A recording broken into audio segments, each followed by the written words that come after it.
और चलिए मुंबई मेट्रो में आप खबरें देखेंगे विस्तार से। नमस्कार, आपके साथ मैं हूं नवेद। पूरे महाराष्ट्र की तरह नासिक भी भयंकर गर्मी से जूझ रहा है, लेकिन यहां के लोग डरे हुए हैं स्वाइन फ्लू से।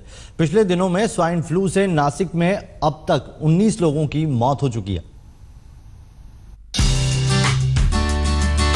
हिल स्टेशन कहलाए जाने वाले नासिक शहर पर दोहरी मार पड़ रही है। एक तो 40 डिग्री तापमान जो औसत से 8 डिग्री ज्यादा है, ऊपर से स्वाइन फ्लू। पिछले 20 दिनों में स्वाइन फ्लू से नासिक में 19 मौतें हो चुकी हैं और करीब 100 लोगों का इलाज चल रहा है।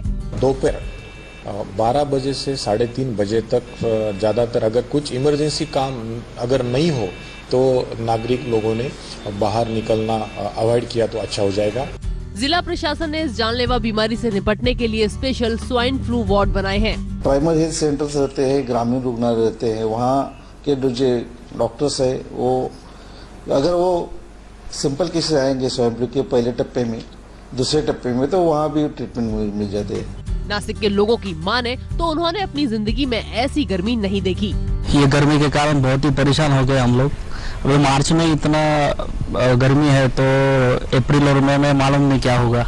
राहत की बात यह है कि मौसम विभाग के मुताबिक अगले 2 दिनों में महाराष्ट्र में गर्मी थोड़ी कम होगी। नासिक से प्रवीण ठाकरे के साथ आज तक ब्यूरो।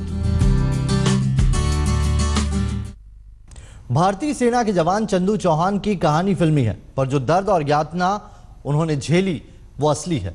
गलती से एलओसी पार कर गया चंदू इसी महीने अपने वतन लौटा है। पाकिस्तान में उन पर क्या गुजरी इसका अंदाजा इसी से लगाया जा सकता है कि वो अभी तक सीधा चल भी नहीं पाते। चंदू से एक्सक्लूसिव बात की हमारे संवाददाता पंकज खेलकर ने।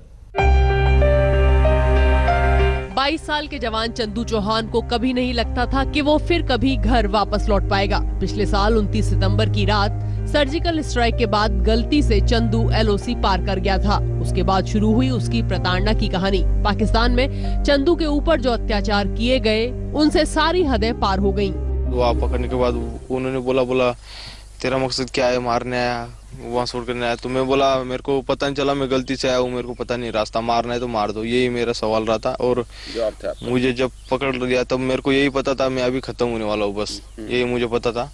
उसके बाद वहाँ पे उन्होंने बोला तू कमांडो है, ये ऐसे वैसे। मैंने बोला नहीं, मैं कुछ नहीं हूँ, मैं गलती से आया हूँ, मारना है तो मार दो। इस तरह मेरा जवाब था बस। चंदू को अंधेरे कमरे में रखा जाता था जिसमें कोई खिड़की नहीं थी। उसे कई दिनों तक भूखा रखा जाता था। चंदू को अक्सर उस कमरे में अपनी तरह दूसरों के चीखने चिल्लाने की आवाजें आती थीं। उस हताशा और अकेलेपन का सामना करने के लिए चंदू ने कुछ अपने तरीके निकाल लिए थे।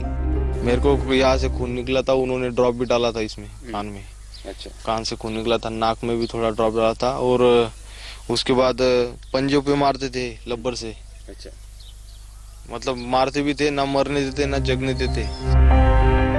फिलहाल चंदू 1 महीने की छुट्टी पर है और बुरी यादों को पीछे छोड़कर नए सिरे से जिंदगी शुरू करना चाहता है। कई जगहों पर चंदू के लिए आजकल सम्मान समारोह हो रहे हैं। जल्द ही घर वाले उसकी शादी भी तय कर रहे हैं। खुद को भाग्यशाली समझता है कि जिस प्रकार से वो वहाँ पर पाकिस्तान में था, उनके कैद में था, बहुत कुछ उसके साथ हुआ, बहुत टॉर्चर किया गया, लेकिन हिंदुस्तान ने और हिंदुस्तान के लोगों ने, खास करके सरकार ने जो किया है वो उनका बहुत शुक्रिया अदा करना चाहता है। कैमरामैन गोपाल हरने के साथ पंकज खेलकर, बोरवीर, धुले, आज तक। क्राइम ब्रांच ने एक ऐसे गैंग को पकड़ा है जो मुंबई में डकैती करने के प्लान से आए थे। इनके निशाने पर बड़े बिजनेसमैन थे। इनके पास से हथियार भी बरामद हुए हैं जो इन्होंने मध्य प्रदेश से खरीदे थे।